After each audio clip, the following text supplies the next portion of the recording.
Before coming to Davidson, I thought liberal arts education was an education that would allow me to explore as many fields of study as possible, that would allow me to not focus on one specific subject area, but really allow me to be interdisciplinary and really explore areas where I was not comfortable, areas that were challenging, areas that I was yearning to explore.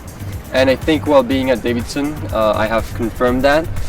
It has been such an amazing and wonderful journey to be able to be a math major, but have the opportunity to go to India on a history and religion-oriented program. And then my junior year, had the opportunity to go to Senegal on a second trip abroad and take a look at development studies and learn French. And it's just unbelievable that I've had these opportunities, because most of the time when you go into college, you have to decide what you want to study beforehand, and so you're very kind of constrained.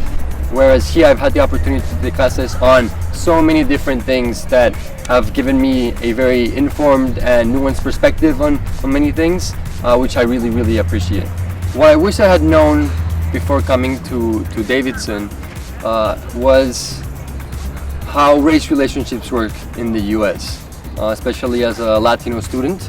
That has been a bit challenging, because back home I live in a very homogeneous community where people think the same, they participate in the same religion, they look kind of similar, and it's multicultural, but it's very different. And so coming into the US has been challenging in that way. In the US, it's very, very present. It's very present in political discourse, in academic discourse, whereas back home, it's much more latent. And so I wish that people would be more willing to have those conversations back home, and I am definitely up for that challenge and informing myself on how race plays a different role back home, and all the intricacies and nuances that differentiate the two contexts. So before coming to the US, I wish I had known what culture shock looked like, because you know in theory that that's going to happen, that you come from different contexts, but you don't know how that's going to play out.